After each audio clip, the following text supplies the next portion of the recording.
We have a great group today, and we're very excited to present to you CEU course, Home Theater and Media Rooms, really a design-forward approach. This is a course through CEDIA and provides CEU credits to many people. We're going to start in just about a minute. We have a couple more people coming in from the waiting room. The CEU will be recorded. We are recording this for future viewing.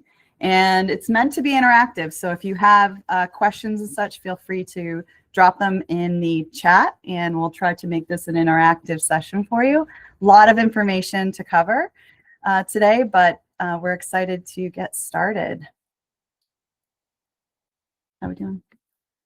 Can you see the pre? I can. No one else in the waiting room. I'm good. I think so. Yep. Great.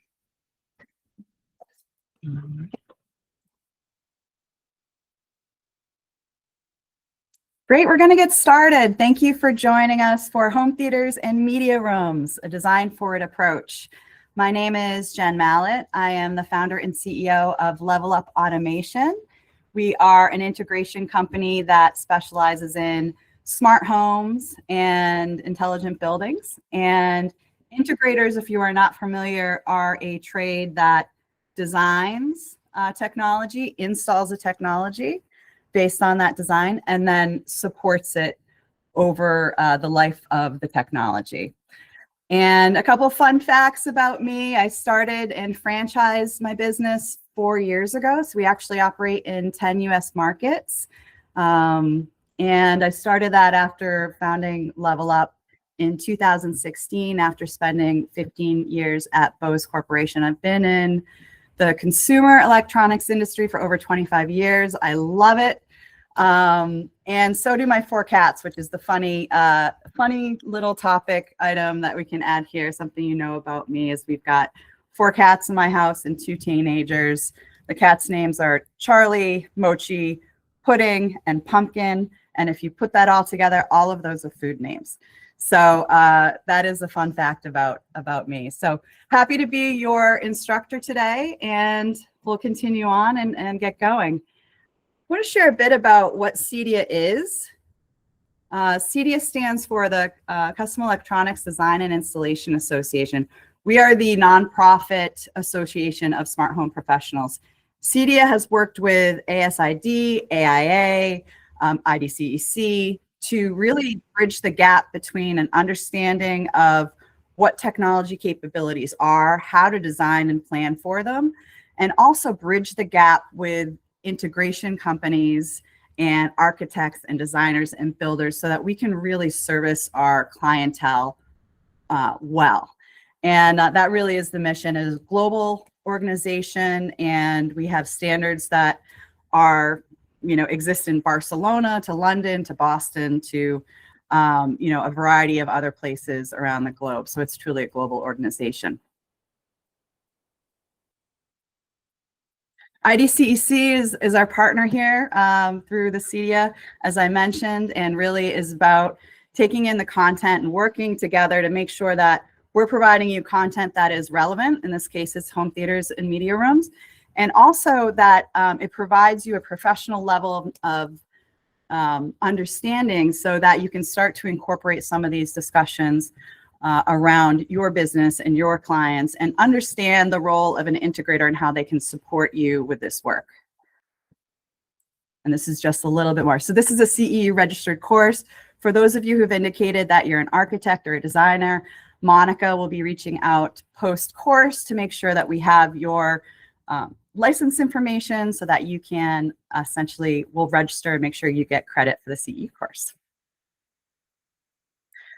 Our learning objectives today. Well, really what we're going to do is we're going to think first about what the design considerations are as we're building out home theaters or media rooms. And primarily, we are looking at things really well beyond sound and vision. We're looking at lighting, we're looking at layout, we're really thinking about the aesthetics of the client and how does that fit into the entertainment space that we're creating for them. So we'll talk about that. We're also going to really talk about how do you plan for dedicated home theaters or media rooms? When do you start the process? The answer is always early, but it's great to have kind of tips on what that is. We're also going to really take a look at what are the current technology trends. There has been so much movement in the last 15 years, but even in the last 5 years, in the last 2 years. So technology, just like in other industries, just continues to accelerate. So when it does accelerate, integrators, who are really the technology GC, if you will, of any project, bringing all those technologies together, really understanding what the current trends are and how they may apply to a particular project. So we're going to go over some of the current technology trends in home theaters and media rooms. We're going to learn how to integrate the AV technology discreetly, particularly in media rooms versus dedicated home theaters. We're also going to talk about what the difference is between a media room and a dedicated home theater, and really trying to understand, okay, how do we make sure that this fits the aesthetic of the client and the design goals? And lastly, we're going to cover practical strategies with space planning, material selection, client communication, so that really those pieces don't get lost within these stacks of tech that are being designed and acquired. That's really important to be able to have the planning, material, and selection piece understood. So we're going to share best practices for you with that. So what's the point? What is the point of a dedicated home theater or a media room? It certainly is probably not the technology itself. While some people do have an affinity for things that are high tech and maybe the latest and greatest on the block that they can show off, the true purpose and point of a dedicated theater or media room really is about experiences and making sure that if a client wants that, they have this capability where they can enjoy whatever the content is, whether it be a film, a television show, or in this case, you could also have gaming experiences in this space, to really provide an escape for the everyday, to be able to turn off the world, step right into that space and be able to enjoy the stories. And if it's drama within cinema or something that's an edge of the seat thriller, that they're able to step into this space and be able to enjoy it right away. And that really happens through planning and design with all aspects, whether it be the actual screen, the audio, how the theater is controlled. Certainly, that's one of the pieces that's probably most critical. If you've ever been in a dedicated theater of a friend, or maybe it's your own theater, and you've sat down and there's some confusion on how to turn it on. Believe it or not, that happens, right? And so the control piece of it and how people are going to use it is really important too. So really the point is for people to really maximize enjoyment of their home, whether it be a family or a couple or an individual, to be able to step into this space and just be completely immersed with whatever it is that really fills their bucket and makes them happy. I'll also add that while traditionally films have been the focus of dedicated theaters, we're really seeing a lot of different movements with content. So if you think of Stranger Things and what's happened with event TV, people are having watch parties around things. So dedicated theaters are more than just a cinematic experience. They're also an experience around television and gaming and other things as well.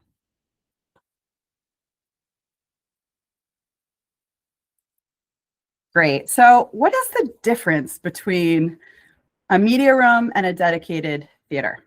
Both are very popular, and in some cases you might have a client that has both a media room and a dedicated theater.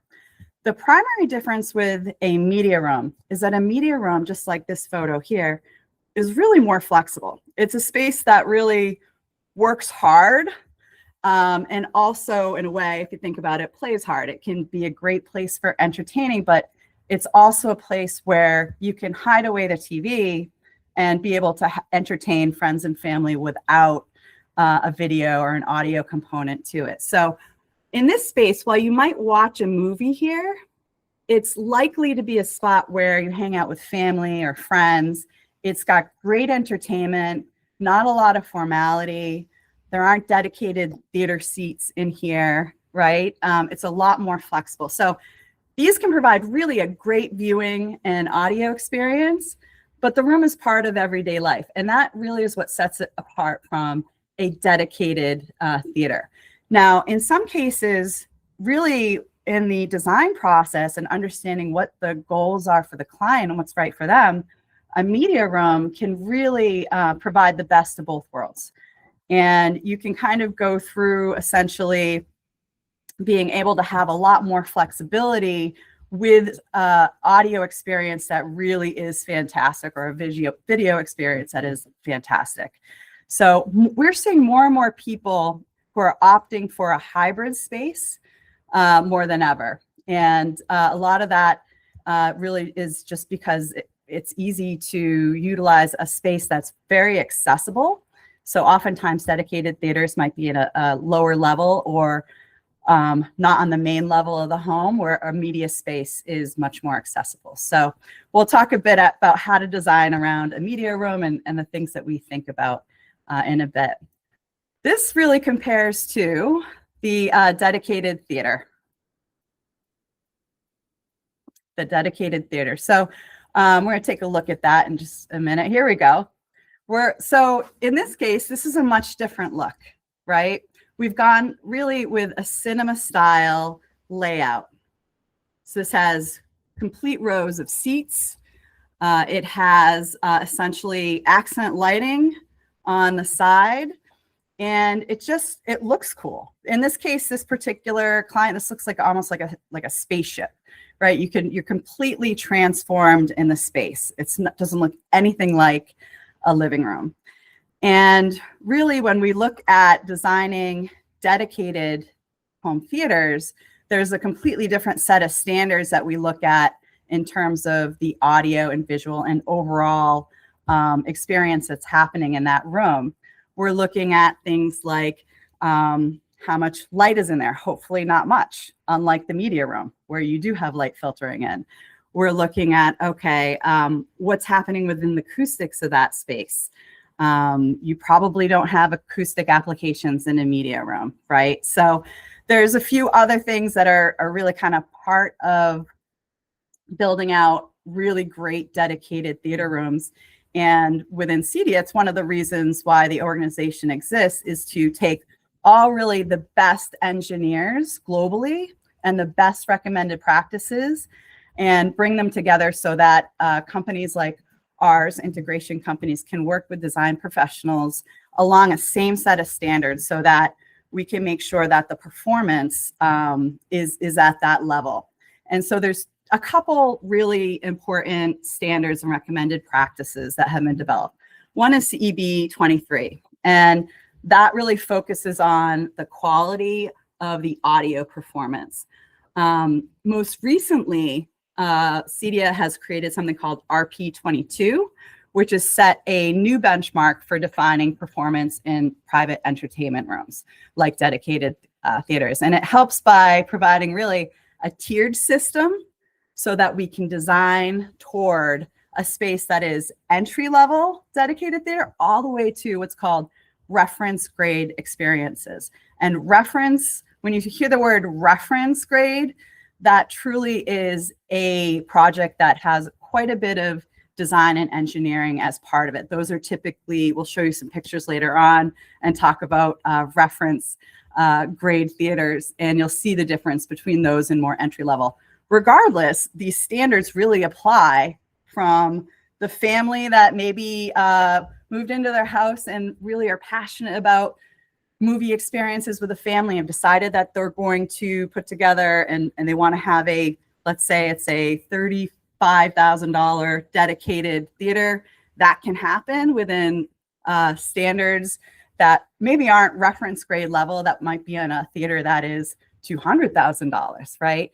But still provides really a great experience and hits upon the key points that are really important with dedicated theaters, which we'll talk about in a minute.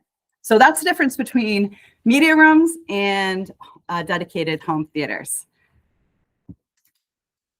So we're going to talk about first about one of the things we look at is really like, we'll get into the room size, which is if you're not building out a room custom to a theater and you're looking at an existing room with existing dimensions and we don't have the opportunity to move the walls, we're going to really look at really the size of the space. And we're going to talk about really what the right size screen is and things like that. Before we get into that, this is just a little bit of history on something called aspect ratio. So, you know, really within film and media content, originally 4:3 was the aspect ratio that you'd most commonly see.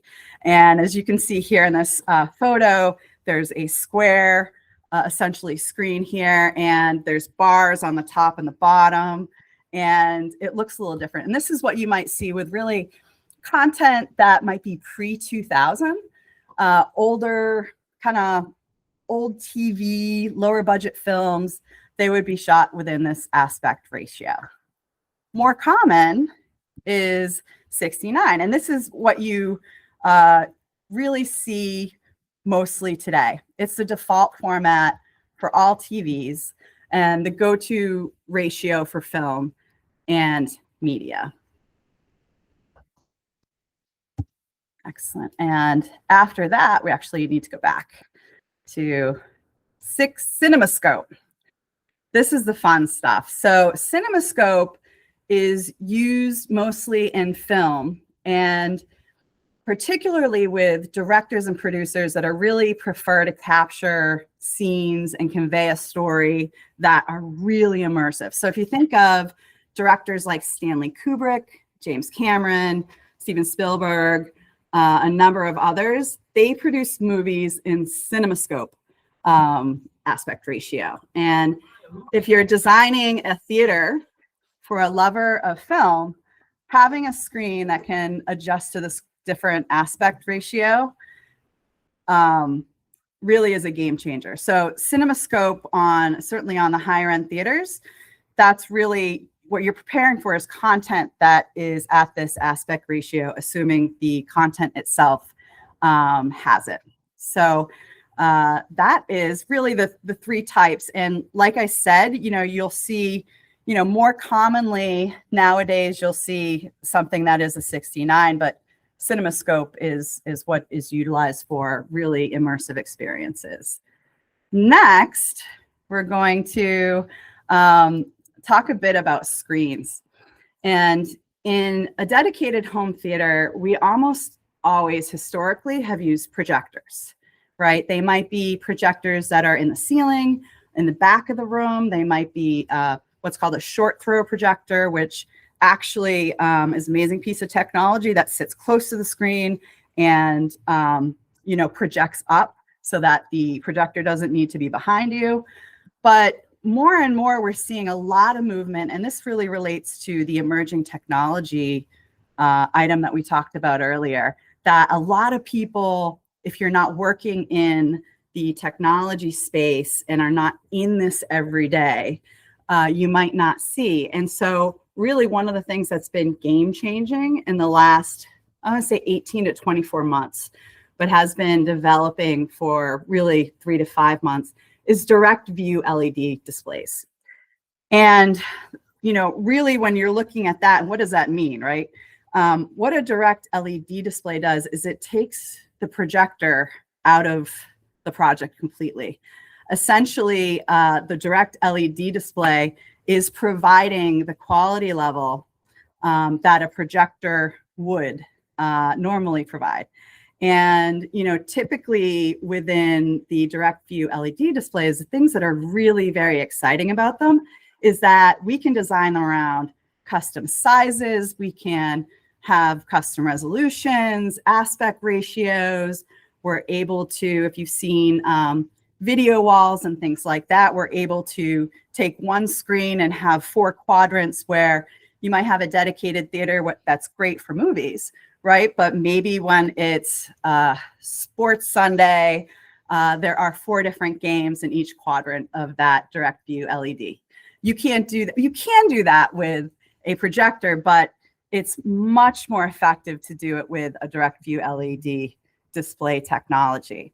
Gaming is another great example where direct view LED displays really do a great job helping people with gaming content. So you might be that you've got, for example, an Xbox, a PlayStation, a Switch, something else, right? And the direct view LED display might be playing from 3 different sources. So if you have a group of teenagers that are in the dedicated theater or the media room, they're actually able to do that all at once, which is really neat. So end note on this really is that direct view LED displays really provide a lot of different flexibility. Now, related to screens, screens can essentially be like this, right? In this case, there's a television behind the screen. So this is a dual setup where you have, for your everyday TV viewing, you might just want to have the television. So what would happen here in this case is the screen at the push of a button or a voice command would go up, and behind it is the television.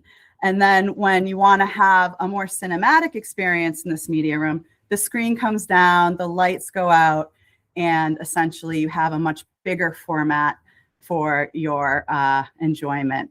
The other thing about screens that we'll just kind of talk about a bit is that screens essentially can be acoustically transparent. So some rooms, when we look at the design of the room and we're trying to, essentially apply audio to that room and understand what is going to be the right speaker placement for the best audio experience, sometimes you have really a premium on wall space. And so acoustically transparent screens solve that problem in that they provide a great screen performance, but the audio sits actually behind the screen in the wall and is able to project out. So a lot of different opportunities within the space related to screens. Generally speaking, projection screens can be automated, right? They can be recessed into the ceiling and just come down when they're needed, completely hid away. They can come up from the ground and come up, right? They can be hidden behind other pieces that are motorized. So there are a lot of different options within the screen space. Well, how big should your screen be? And I think when you work with integration companies like us, this is part of what our profession is really to look at the space and provide a recommendation that is at the design phase that is really going to make sure that the viewing experience is good. So the answer is there's really no perfect viewing angle, but there absolutely is a sweet spot. And the sweet spot we call the Goldilocks zone. And the Goldilocks zone essentially, it represents the ideal range. So in this photo, between the yellow lines, that's where you want your primary seats to go, right in that zone. And that's where really the picture is going to feel big and cinematic, but still comfortable. So it could be that there's certain areas here, if you were to design around it, that might not be comfortable. And we'll talk a little bit about that as well.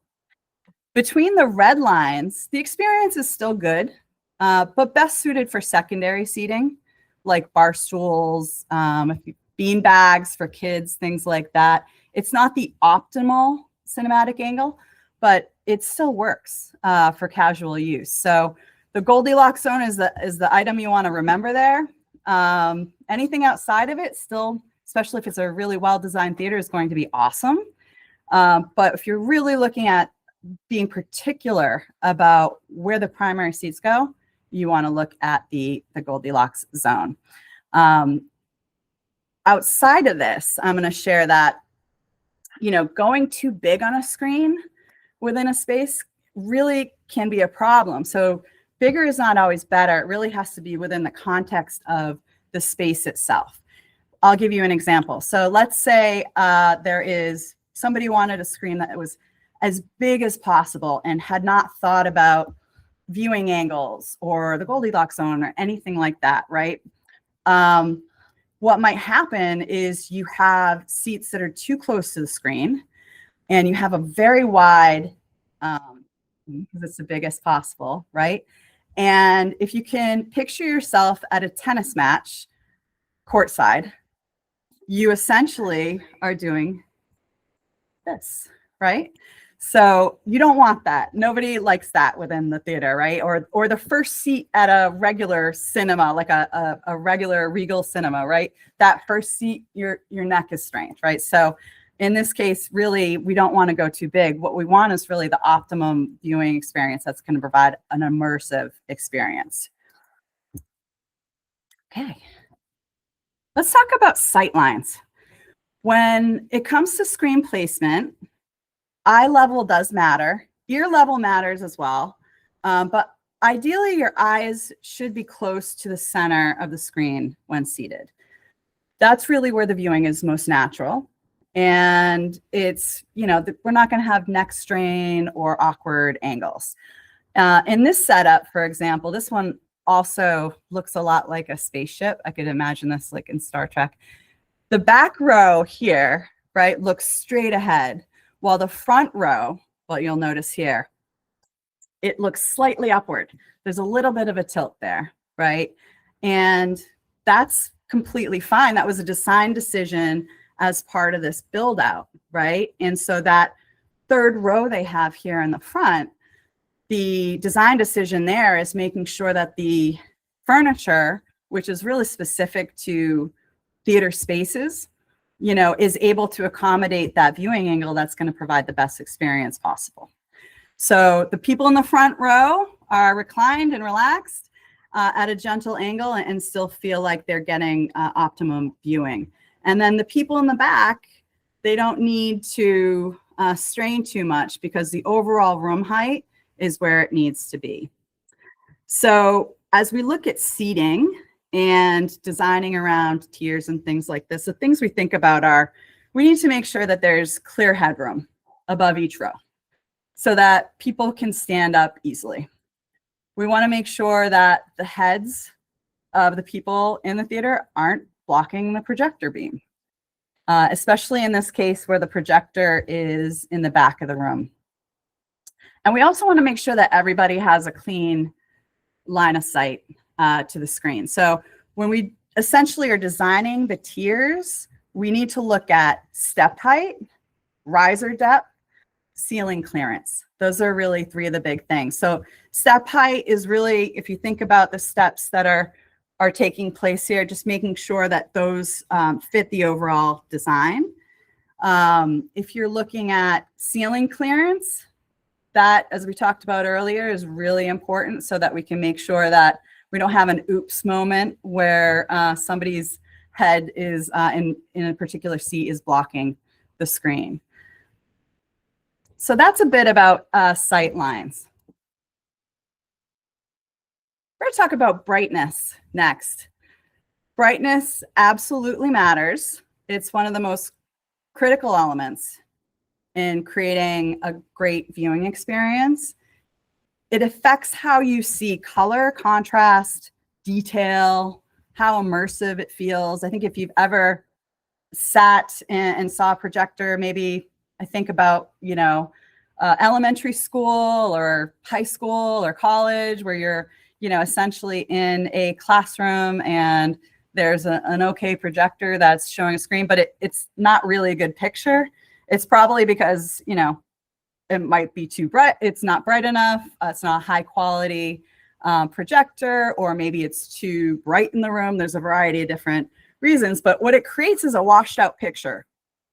And essentially, we don't want a washed out picture. So it's not really about, when you look at the specs of a projector, getting the brightest projector possible, and that's going to give you the exact quality you want. It's really about brightness per unit and the screen area and the other elements that are happening within that space. What we pay attention to as integrators really is something called screen luminance. And so if a really good analogy is if you take a phone flashlight and hold it close to the wall, it looks really, really bright. As you move it farther away, the beam spreads out and it looks dimmer. Same light, less intensity over a larger area. And projectors work exactly the same way. So when we go to a larger screen, we really need a brighter projector to maintain that same vivid image quality. Now, primarily projectors are used in dedicated theaters versus media rooms, which is what we talked about earlier. In media rooms, we've got another challenge when we look at that viewing experience. We've got ambient light, and that is daylight coming in from the windows, lamps, overhead lighting. All of those sources of light compete with the screen and compete with the projector. That means when we are building out media rooms that have ambient light, we also need to look at controlling the light sources to make sure that essentially the viewing experience will be good, even though it's not a dedicated theater. So, really as we look at solutions and we think about brightness and screen luminosity, the higher lumen projectors are going to be better. Special screen materials exist that help to reject ambient light. So for example, if you are building out a media room, right, versus the theater, the ambient light is there. So a special screen that rejects the ambient light and that technology is a really great choice typically, and will give you a better picture. And then things that you can utilize to control light in the space, they might include room darkening blinds, smart lighting. In reality, it's probably a combination of both. You want brighter technology and better control.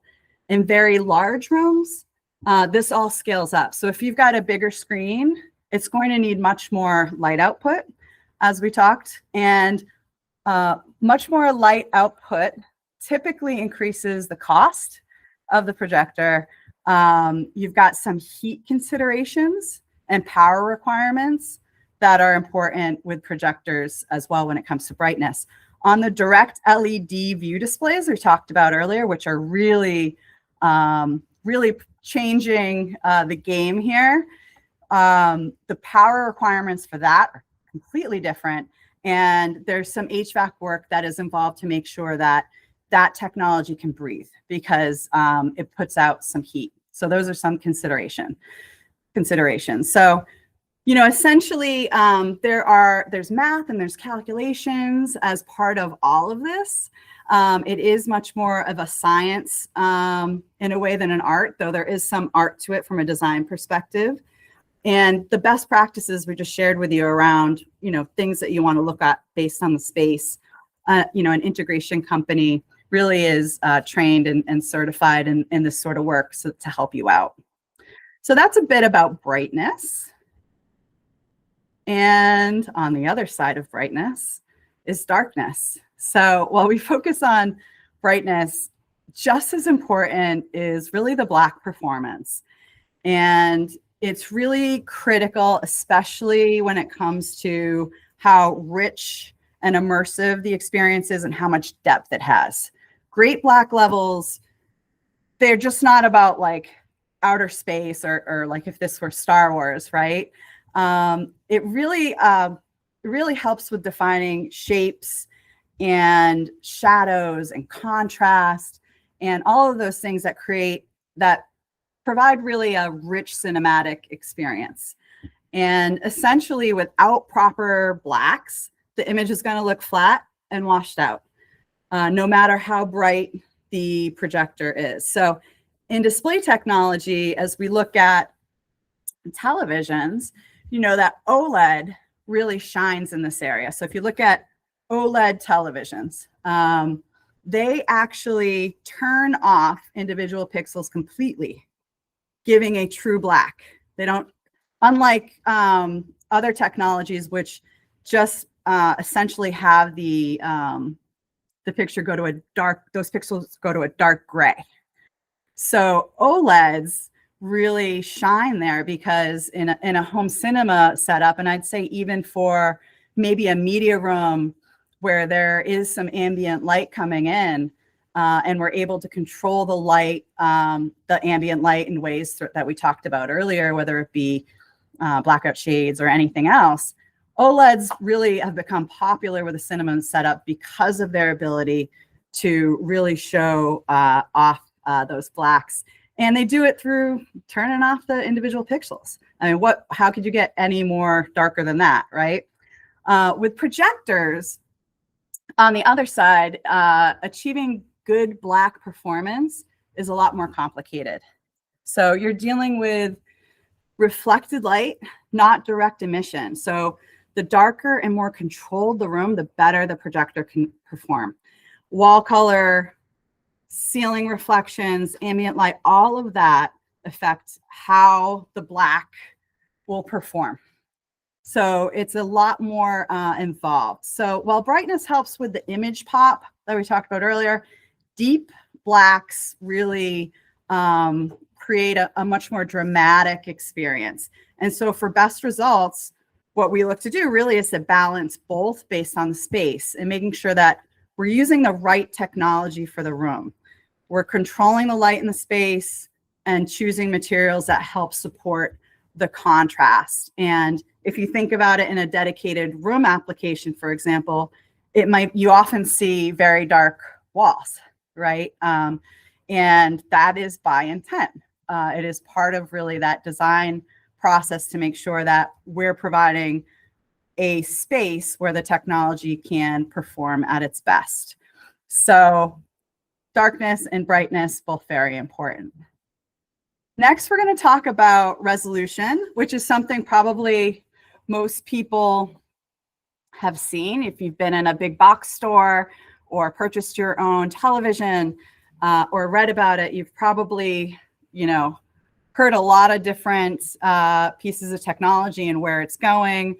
Essentially, what's happened over the last 15 years is, we moved from a very kind of standard resolution, 720, by 576, and we moved to HD. So things became HD, and that was very exciting when that happened, which was 920 by 1080. HD was exciting. We now moved to 4K. 4K right now is the standard for high quality home cinema. That means that when you're looking at 4K, it's about 8.3 million pixels across the screen. And what that does, it provides a lot of sharp images amongst typical viewing distances. Now, with that said, you probably have seen 8K in the last 2 years come up within models. And 8K is really on the horizon and is becoming more common, especially for really premium flat panel televisions and some projection systems to a certain way. It has 4 times the resolution of a 4K. So it's not double, it's 4 times the resolution of a 4K. So 8K has 33 million pixels. Now, whether or not you'll be able to see the difference depends really on the screen size and how close you sit. And just like audio, not everybody's ears are the same. We don't actually hear the same. We all have kind of different capabilities and ranges. Same thing with eyes, right? But people who have really an ability to look very closely and very good eyesight, they would definitely recognize the difference between 8K and 4K.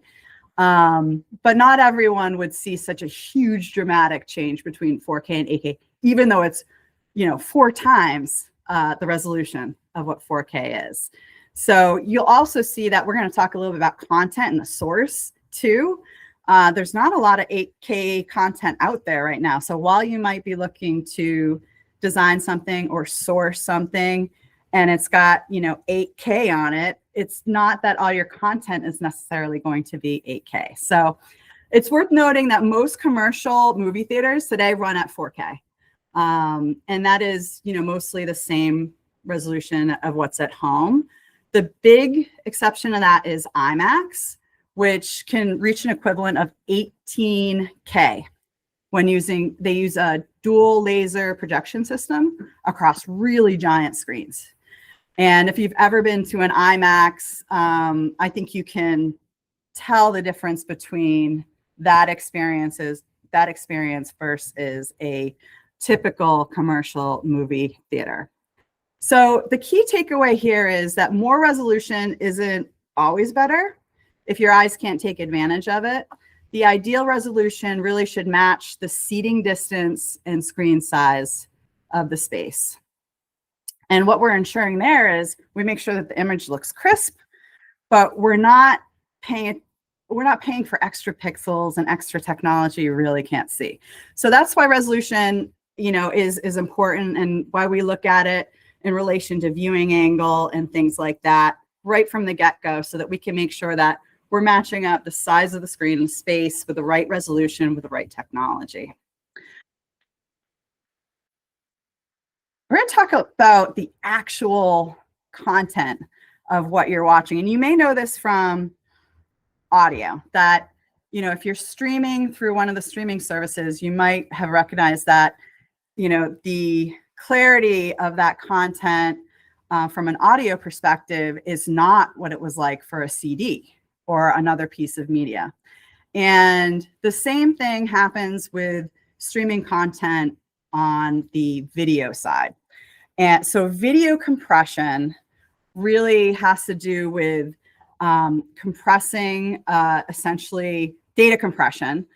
And when you compress things too much, if you look at the apple on one side versus the other, you can kind of see that one is a bit duller than the other.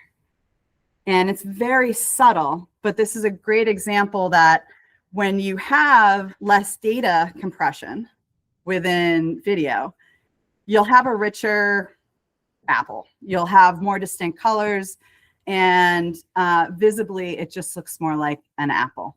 So the actual content is really, really important. Video compression works exactly like picture compression on a web page. So if you're on a computer, it looks good on your phone. This content might look good on your smartphone, right? But not on a large desktop screen. And so if you think about small screens like phones to desktops, to then taking that and making it 120 inches or whatever the size of the screen is for a dedicated theater or media room, you're going to want to make sure that the video compression and source quality is very good, because you're working at a scale where things are scaling up very quickly. So we want to make sure that things don't look soft and out of focus. And sometimes with streaming and broadcast services, they have a lot more compression. For content, when you're looking at really the best, discs or servers, which there are great products out nowadays that essentially provide excellent viewing experiences with what used to be, a Blu-ray DVD or some other level of content where the source quality is higher than what's streaming through your internet. That is essentially, what we want to do with dedicated theaters and media rooms. We want to make sure that the compression that's happening there is not impacting the viewing experience. The technology itself can only work with the source content that it has and what is being delivered out. There is some like upscaling and other technologies and things that are absolutely part of it. But at the end of the day, we're going to want to make sure that the source quality is great. And there's different ways to do that in terms of adding equipment that allow that. There's even technology that will take a movie theater movie that is being released, let's say it was released 5 days ago in theaters, that is then available on your media server 4 days later at a very, very high source quality for you to view in your home. So really what we're seeing is that movie theaters and the content, there's more and more technology that helps us really bring the best experience home, and not just through streaming services, because the streaming services content, both the audio and the video there, are highly compressed. So that is video compression. Next, we're going to talk about color accuracy and calibration. Out of the box, televisions, displays, they're not going to give really the best performance. Typically, the preset for out of the box really is a very, very bright, like if you can think of the setting of brightness on a television or projector, set all the way up to the top. And as we talked about earlier, the brightness at the brightest level isn't always the goal, right? And the reason that happens is because in a bright retail environment, if you go to a big box store, that is, essentially for them to be able to show you how bright the screen is in that space that is so bright, they need to put the settings right up all the way to the top. So what happens there is colors get oversaturated, and that isn't a great thing. So I'm actually hit back here for a second. Colors. So essentially, as you look at this, right, this looks like an engineering piece of software, and it is. And so there is a lot of science, as I talked about earlier, that is part of this calibration. We calibrate video. We also calibrate audio. And there are certifications and people that do this dedicated for a living. And they're, essentially the professional calibration of a home theater and media room is really, really, really important, because what happens is there's a lot of measuring equipment that's brought in. There is, essentially a test pattern generator. We look at, specialist software that is leveraged here to make sure that we can fine tune it. A calibrated picture where colors and grays are tracked accurately will be less bright than everything at a maximum picture. And so, really what we want to make sure is that there's a lot of depth to the picture and the audio portion. And that really happens through taking the design and the equipment that's there and leveraging the software, and a really skilled integrator who's got experience in calibration to bring this home, to make sure that that investment is truly tuned exactly to what is needed based on the equipment and all the different aspects of the space that we've talked about.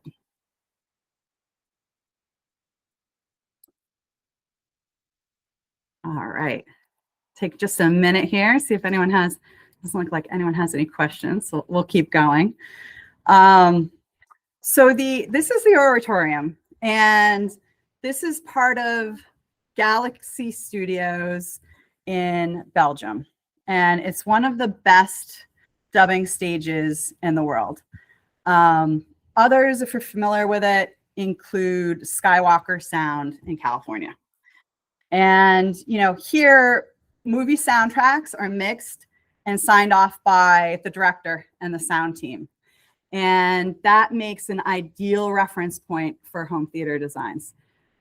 Commercial theater is compromised a bit, because you have a number of people that are, sitting in the best seats based on what we talked about earlier about that Goldilocks zone. And then there's people sitting outside that ideal zone, right? They're meant to really essentially economically put a lot of people in through a theater. So a reference theater really is a completely different animal than what a dedicated home theater would be. There are people that have essentially really highly skilled engineers who have made this their life, is building out places like this. So this is something cool that we like to show, because there's the entry level, there's the mid level, there's the, let's just call it luxury, and there's a wide range there. And then there's reference theaters, and reference theaters are what movie soundtracks are made of, and directors and things like that. Let's see the next. We have music. Let's talk about music and audio. We've talked a lot about the visual portion. When we watch a film, we think we're just watching, but we're listening as well. And everyone in the room is really tuned into what that audio is. And in the case of like this photo, like an orchestra, film scores really are very effective at triggering emotion. And they can build tension, release the tension, make us feel joy, sadness, all sorts of range of emotions, triumph, all without saying a word. And so really the music is the emotional engine of a movie. Filmmakers use orchestras to guide how we feel moment by moment. So if you think of Star Wars, Superman, Indiana Jones, those themes really are unforgettable.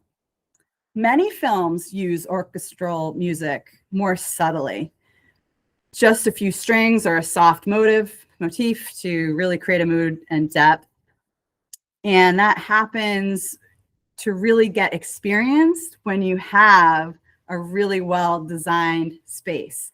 So the things that are really very loud, right, are important, but really the middle is important. And then silence is also really important. If you think of like some of your most favorite cinematic experiences, it's not loud all the time, right? There are places where really the music and the audio create drama, maybe even more so than the visual.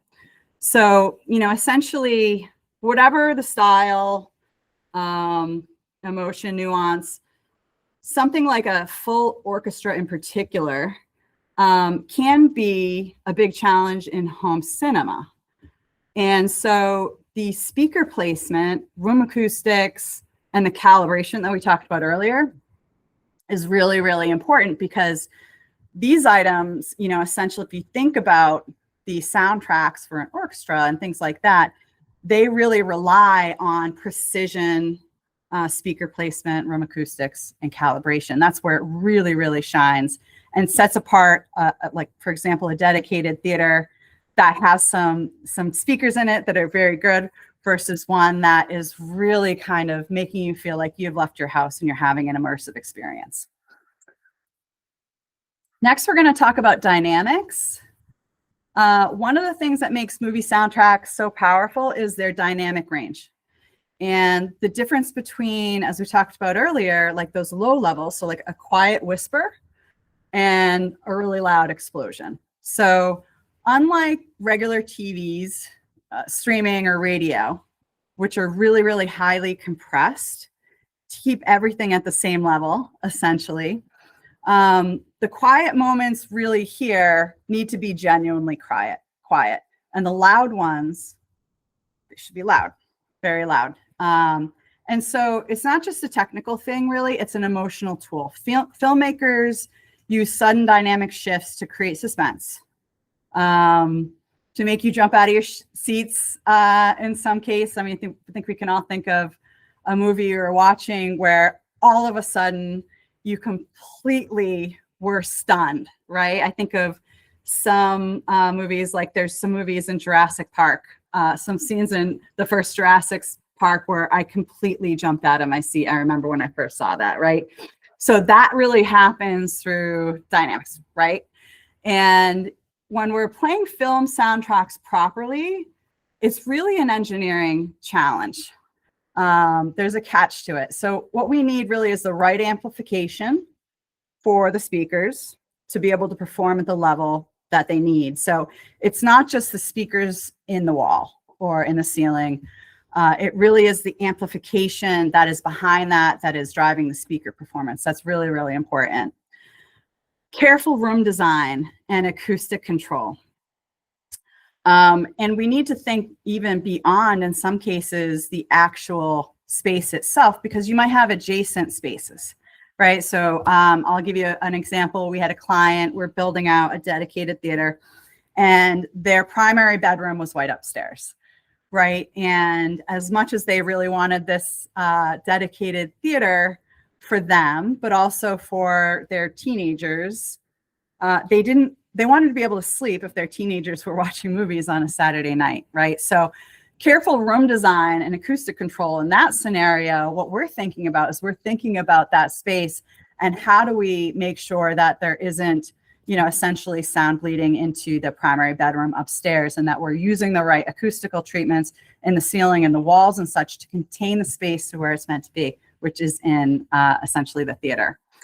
So, essentially, when we have dynamics, we really want to be able to handle everything from soft whispers to really subtle background noises, sounds, crescendos for an orchestra, massive action scenes. We want that all without distortion. And to do that, we really need precise calibration and design. So we're going to talk about how loud on the next slide here. So sound level is measured by something called SPL, and SPL stands for sound pressure level. And we measure it in something you probably hear more of, which is dB, decibels. SPL is a useful term when you're working with an integrator or a specialist. Like, you don't need to know what that term is beyond what we're sharing today, but you might see it. And that's why we want to present it and include it as part of the certification. The CEU course. We also have elements that play into how loud a theater would be, like watts. And if you think about watts, oftentimes there's a lot of focus on watts, but watts really are only half the story. It's kind of like horsepower. So horsepower tells us the power, but not the weight of your car.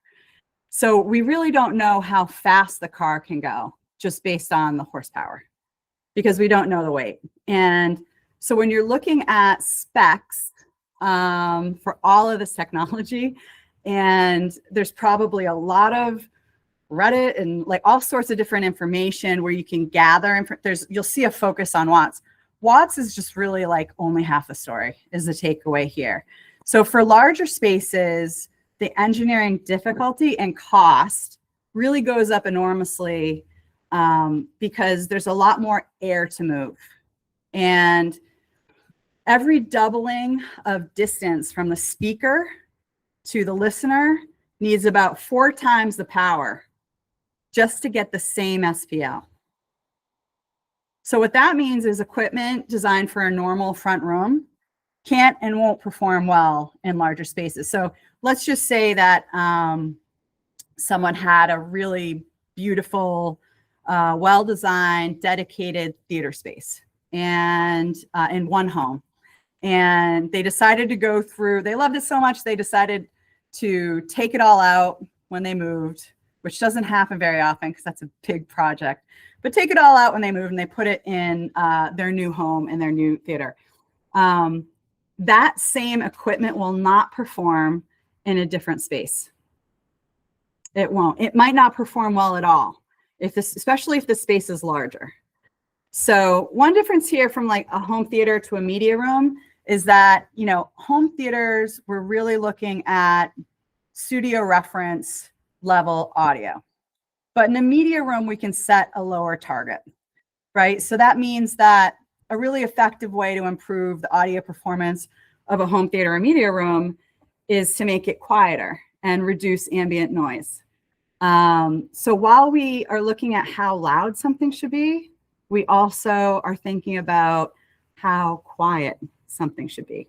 And those elements are really important to kind of look at.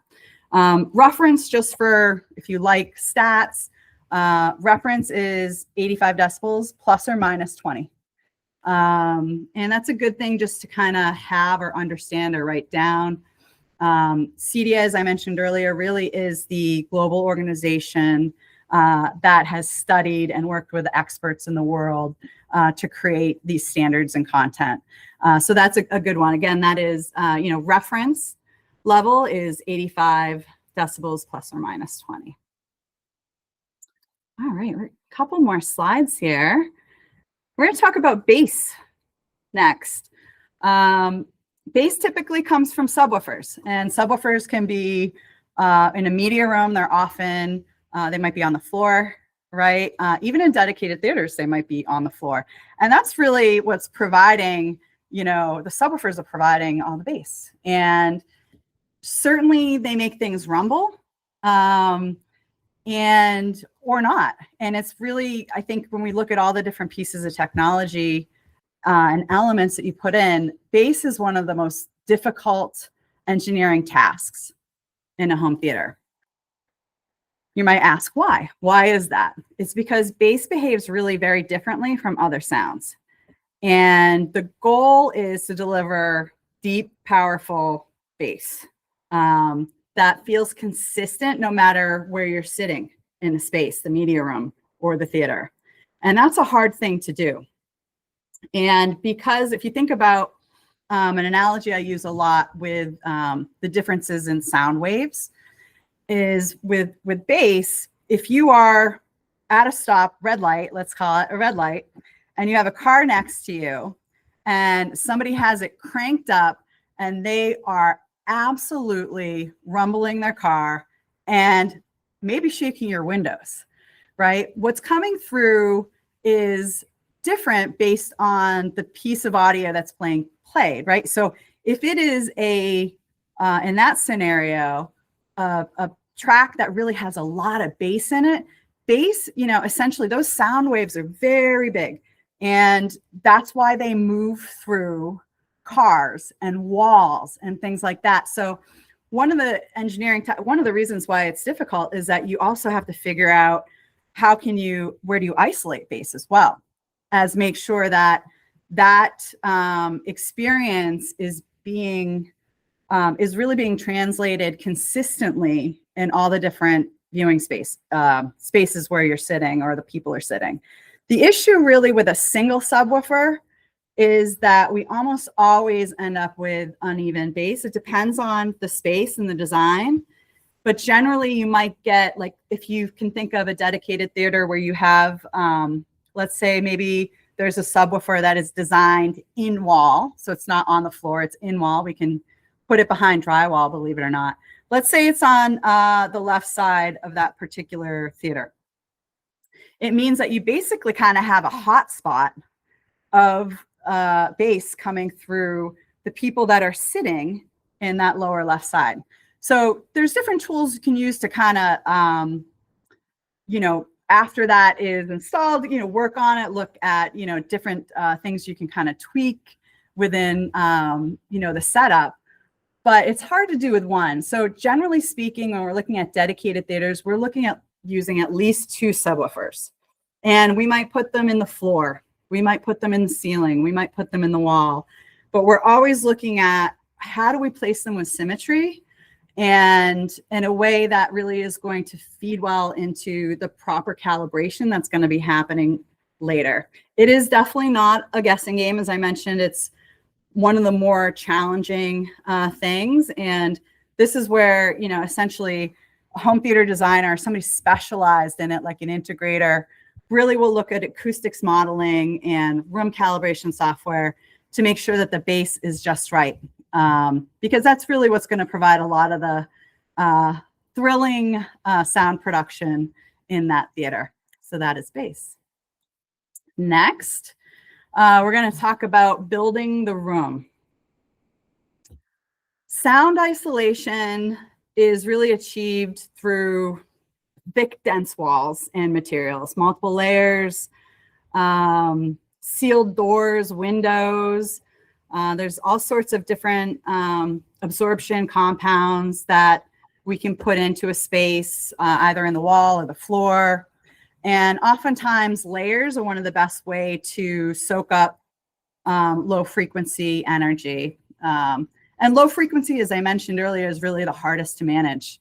And a lot of the same engineering principles that are used in recording studios, it's really like a room within a room. So different building materials have different, what's called STC codes. So STC codes are sound transmission coefficients, showing how much sound energy gets through. So the room should be kept airtight to prevent sound leakage. And really, there's a lot of care must be taken with heating and cooling ventilation systems. Large ducts, soft vents are always advisable to help with that. Essentially, you've got a lot of different trades building this room. It's not just the technology, right? We've got typically there could be an architect involved, right? We are certainly interfacing with an electrician for any high voltage needs. Integrator really specializes in the low voltage, the sound acoustic, everything that we've talked about today, right?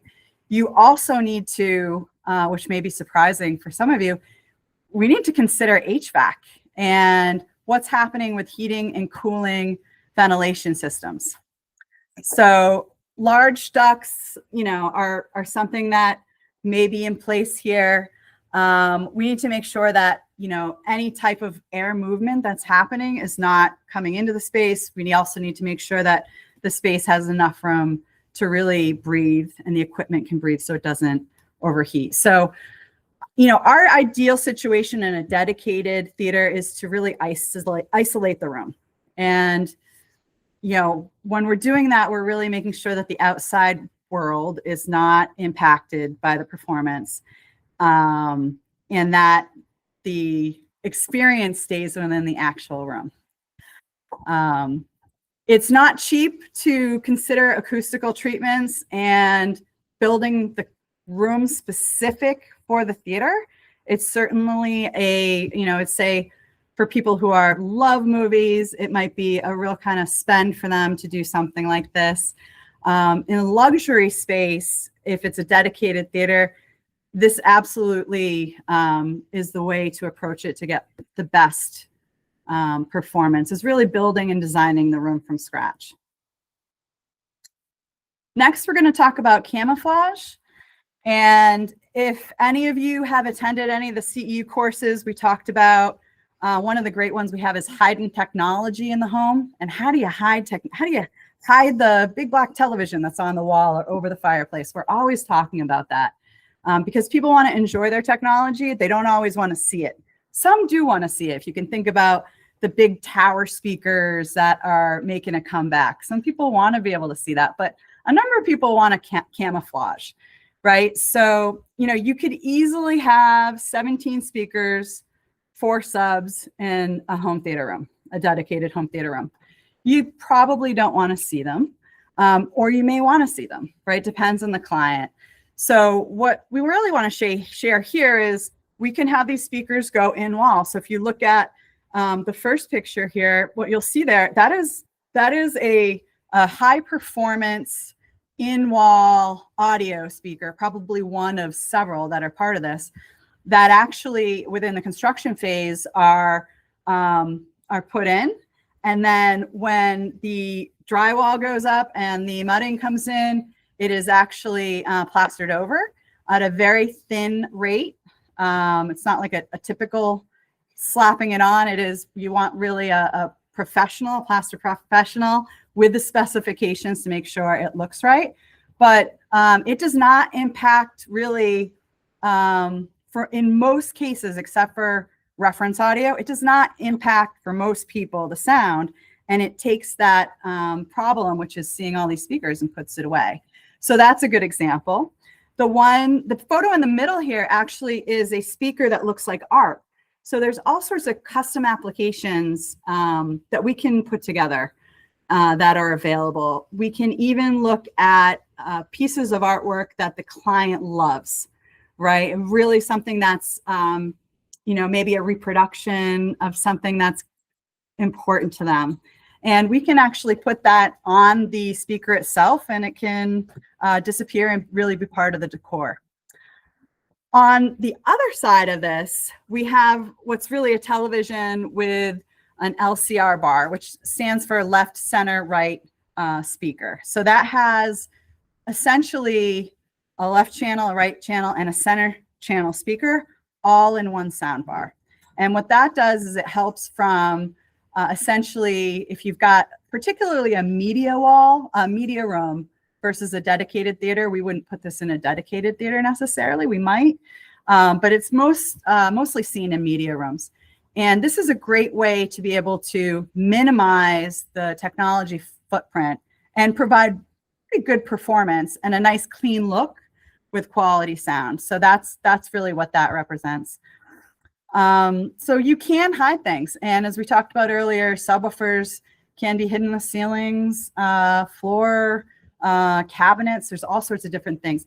The one item I must say ahead of that is that happens with proper planning early. It needs to happen early. It needs to happen before the walls go up, so that, you know, retrofitting those items in is typically costly and not ideal. So that is camouflage. Next, we're going to talk about acoustic treatment. So, you know, when you look at a space and when you're designing around a space, you want to look at, okay, what are the type of things that are going to be highly reflective? Because when you have things that are highly reflective, whether it be light or materials that reflect sound, then you've got an uncontrollable item in that space that is impacting your experience. So if you can think of things like glass or stone, tiles, all of those things are highly reflective. So generally speaking, we don't like to see a lot of those things in a space where we're trying to really provide some standards around the experience that people are going to have. So if you think of things that are not reflective, on the other side, think about thick carpets, drapes, cushions. Those are the type of things that really absorb sound. And as we talked about earlier, the colors within that space also provide some visual reflection as well. So in a home theater or a media room, we really need to look at the room acoustics to create that immersive experience. You know, a room that doesn't have, you know, it has too much of the thick carpets, drapes, and cushions and things like that, and let's say it's a media room and not a dedicated theater, then you might make a space that's kind of doesn't feel comfortable for the client. It might be unnaturally quiet for them or uncomfortable. So there's definitely a balance there, right? So we really do aim for that Goldilocks level of, we don't want it to be too live or too dead. We just want it to be just right. We're using that Goldilocks analogy with the three bears. So some of the things we use in this space as we look at acoustic treatment: absorbers to reduce echoes, diffusers to scatter sound evenly. We use bass traps to manage low frequencies. And in a dedicated theater, we can hide these items in walls, acoustic panels, architectural details, things like that. And a number of those things, like you can see from this photo here, there's a lot of opportunity to bring out the personal style of the person who's enjoying the space. So there are a lot of choices here, and you actually can have a lot of fun with acoustic treatments. A little trickier in media rooms versus the dedicated theater. Media rooms, as we talked about, there's typically a blend of treatments and decor, and essentially you've got the light and the sound. You might have a great open space where there's a kitchen adjacent, where there might be sound coming in. So it's not exactly like a dedicated theater. I think I can close that door. We're going to go to location next and kind of talk about what the basics are. So let's look at, if you look at what's on the screen here, you know, in this case, near the kitchen or bar, you can have something that is a space, right? Maybe there's a communal toilet not far, so that, you know, you're able to provide some accessibility. You want to keep the location of the dedicated theater away from bedrooms if you can. Not always the case, and there's ways to kind of mitigate what we talked about earlier. But ideally, if they're away from bedrooms, that's ideal. Generally, no one wants to hear movies at 2 a.m. unless they're up at that hour. So if you're putting like serious home theater in on an upper floor, we do need to be cautious about those bedrooms and the sound energy traveling through it. We don't want rattling floors, vibrating walls below. So basements are often ideal because they don't have windows typically. They're isolated from noise levels, and you know, those two conditions make it a lot easier because those are the things you want to control. There are challenges with basements, though. We often come into scenarios where there's low ceiling levels.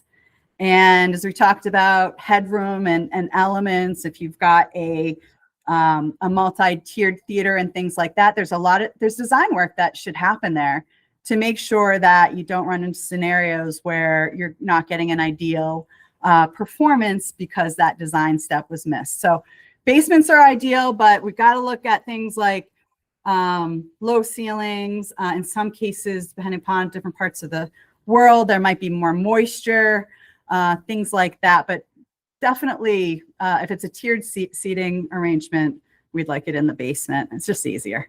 But we can do other things. So that is location. And space planning, we're going to go to next.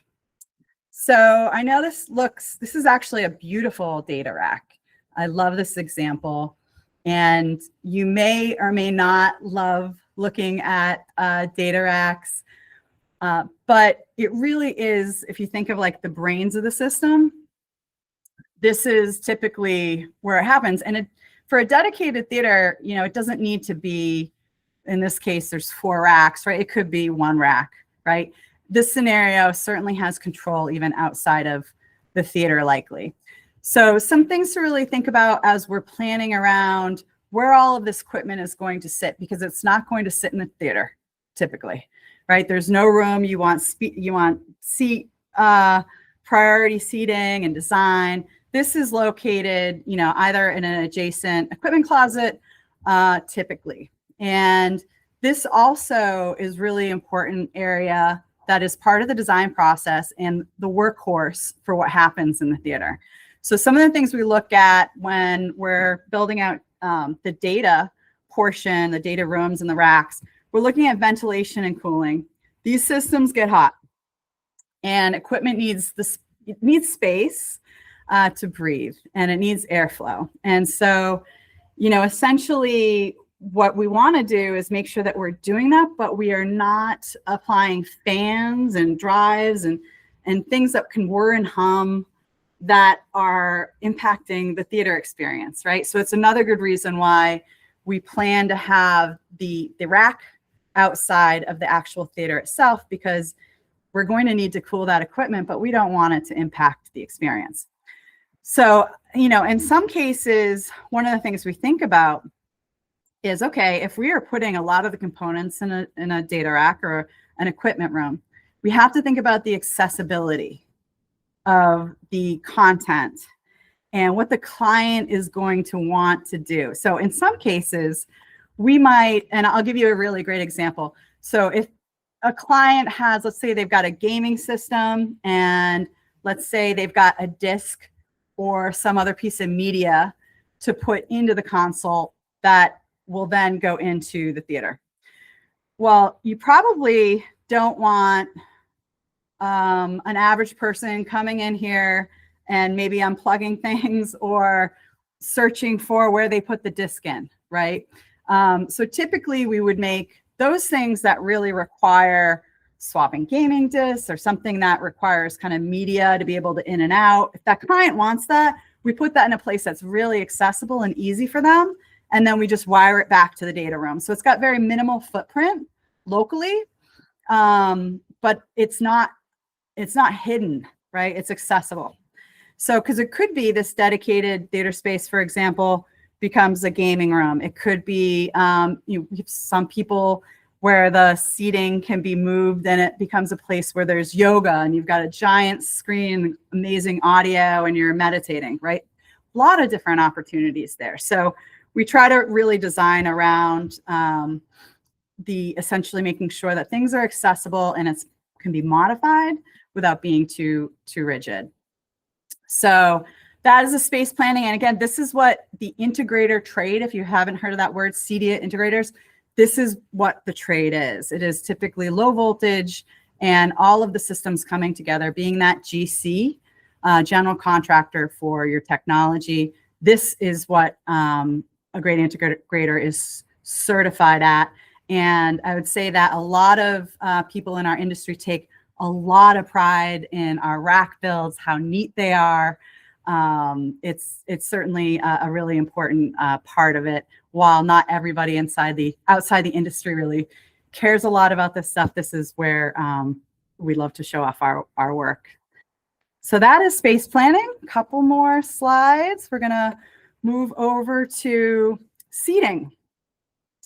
So with seating, there really is no one size fits all.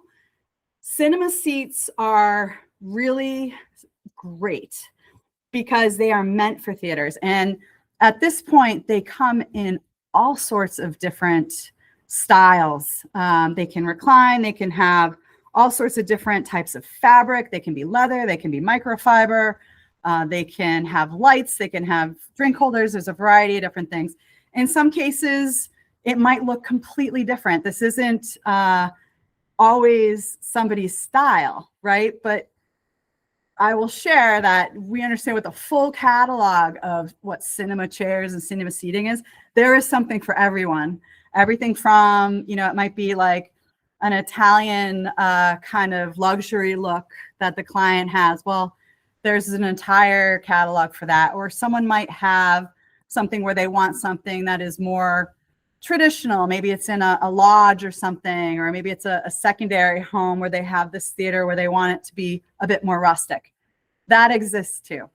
And the things to really think about with this really, and leaning on the integration professional you have, is understanding, how the seating is going to fit within the space. It's really, really important. Sometimes people will acquire seating or put it together after the fact, or maybe not think about the seating piece. The seating piece is really important because it plays into the headroom we talked about. It plays into the ideal viewing experience that happens. So there's a lot to kind of think about here, and seating is a great spot. There's even seating for some people, like you might have something where you want what's called butt kickers. So in some cases, seating can have some of that base below you. There's all sorts of different things happening. On the more future edge of seating tech is, if you've heard of haptics, or which essentially is kind of vibrations and feeling within your body, tying some sort of physical feeling that you have in that seat to what's actually happening on the screen. I'll give you an example. I was a couple of years ago at an industry conference, and I sat in a demo that, essentially we were watching Mission Impossible, and every time there was something that was cinematic to experience, I felt it in my seat. And so the content there was lined up exactly with what I was sitting on, which is actually kind of very, very high tech. It's kind of early tech technology that you'll start to see. So that is seating. We're going to go to lighting next. And next to seating, lighting is probably one of the things that you're going to see first. And I think it's one of the great ways to really provide a personal expression of what that theater is to the individual. And lighting is powerful. It can transform a space. It sets the mood and can certainly enhance the experience as well. It can also, bad lighting, poor lighting can also take away from the experience. And in a dedicated theater in particular, and a media room, lighting needs to be dimmable for sure. Controlling the lights are really important. We need to have the flexibility to be able to keep the room dim but safe while the movie is going on, so that if people need to come and go, they're not tripping over each other, right? But you also don't want to have so much light that it's taking away from the actual projection that's happening on the screen, because then you have light pollution. So some of the things that you'd see, like in this example, LED strip lighting can provide a subtle glow. It doesn't need to be on the walls. It could be on the ground. It could be in the ceiling. Starfield ceilings, if you've seen those, have been a big hit. And that's, if you look up, it kind of looks like the stars that are there. Clients really love those. But lighting really should just support the picture, not fight with it. And that's what's really key. I will also share that lighting is not all light is equal. So the quality of the light that is purchased at, let's just say, if you get some what's called strip light, you might get it at online. Like, let's say you're going to get it at a online store, and it might not be that expensive, right? But you said, I can put it here in the theater and it will do the job. The quality of light within fixtures varies greatly, and cheaper fixtures typically have a harder time dimming to those low levels. So what you really want is a fixture that is going to dim to 5% of what that load can carry without flickering. And higher performing, what we call linear lights, which also are referred to as strip lighting, provide that. And they also provide a higher quality of light. We use something called CRI, which is color rendering index, to measure really how good a light is. So if you can think of the apple that we saw earlier, right? The color of that apple might look completely different depending upon the light in the room. So what you want is a high quality light source that is designed well and fits the needs. So lighting support the picture, not compete with it. And the quality of the fixture is important part of the design. And integrators also specialize in lighting technology, fixtures, and lighting control, and can pull it all together into one experience when the client is ready to enjoy it. We're going to talk a bit about style. So, I think that we talked about this a little earlier about what the personal style is you have and how you want it reflected, particularly in a dedicated space. Once we've nailed down the performance levels, brightness, sound, acoustics, viewing angles, furniture, everything we talked about, this is really, once that stuff's nailed, we can really get creative around what it looks like and what it represents. And, essentially anything goes. It's, as long as those fundamentals are right that we talked about earlier, sky is the limit, and there can be a lot of fun, certainly in these dedicated spaces. And oftentimes what we're seeing now, from what we're seeing really 15 years ago or so, is that theaters are becoming a lot more contemporary looking. And architects and interior designers who are kind of like bringing in a vision or any trends or a particular style of the client, we're able to really kind of take that within this space and decide, okay, is this also reflecting client in the same way the rest of the house is? And it could be that the client wants something more formal or serious, or they want something more relaxed. And this is where we really have fun once those fundamentals are nailed down. So that is style.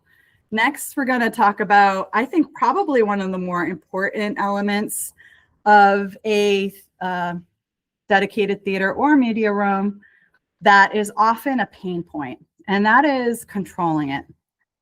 A home theater or media room is only as good, right, as it can be used by the person who's sitting in it, and used in a way that does not require 4 remotes, several presses. Oftentimes what happens if control is not designed well is that somebody will sit down, right? And they might be the only person in the house who really knows how to turn on the theater.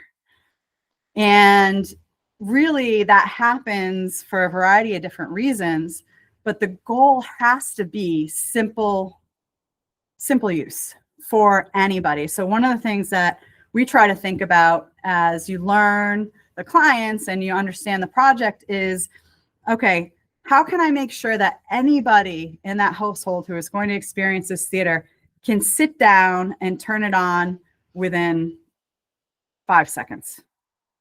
If it becomes more complicated than that, and there's control apps and different remotes and things like that, people won't enjoy it, or they'll press a button they're not supposed to, like an input button, and they think their theater's broken, right? So really designing around simplicity and almost a foolproof way for people to be able to enjoy the theater is really, really important.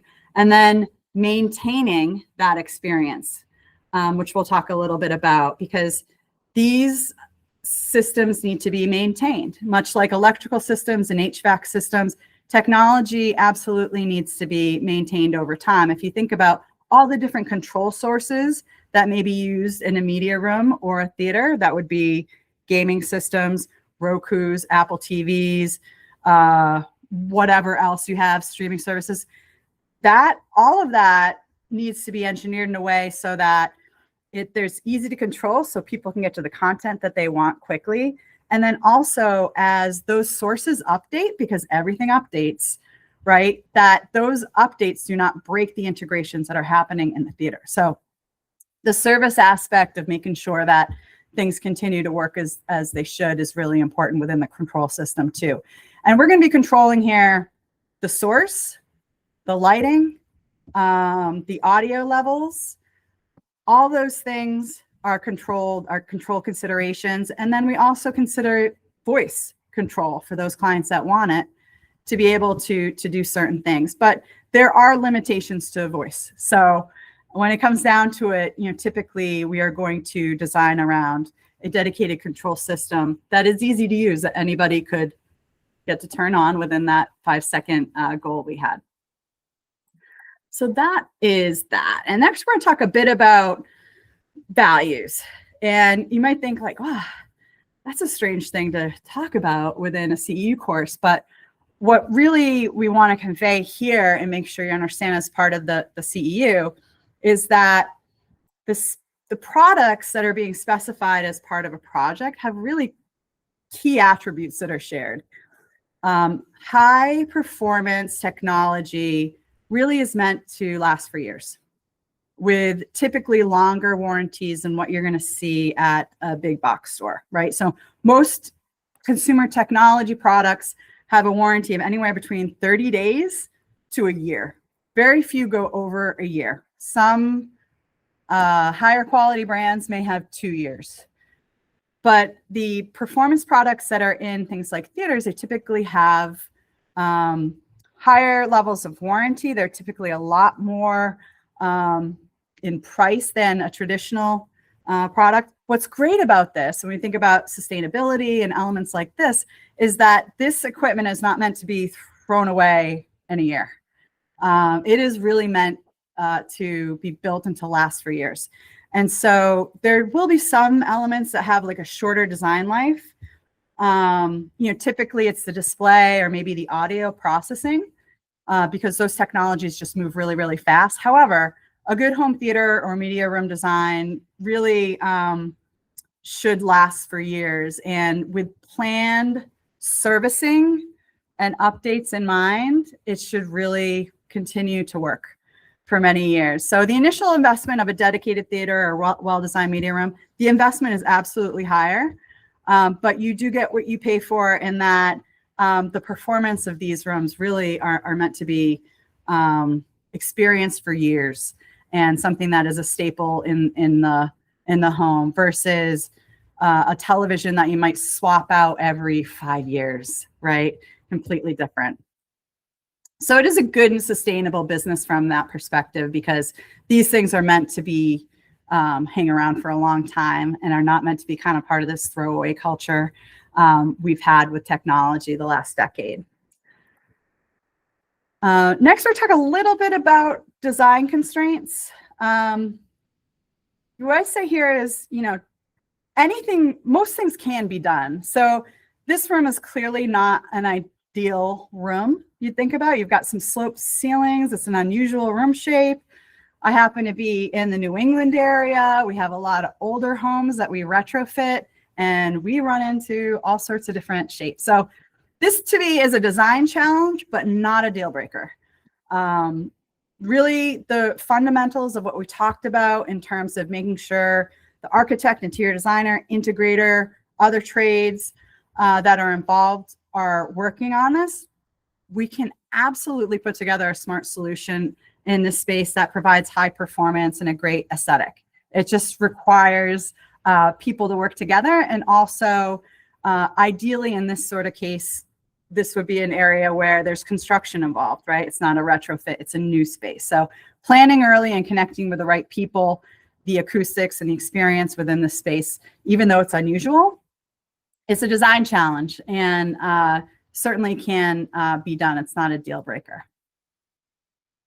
Next, I'm just going to talk a little bit as we wrap up, which is 2 more slides here, is just a little bit about, wow, this is a lot of information. And, just like you may not know how to design or fix the plumbing in your house or the electrical systems in your house, even though it's entertainment and it's something that most people really understand, entertainment, audio systems and things like that, don't feel like you don't have a team, because when it comes down to it, integrators and CDM members really, this is what they do for a living.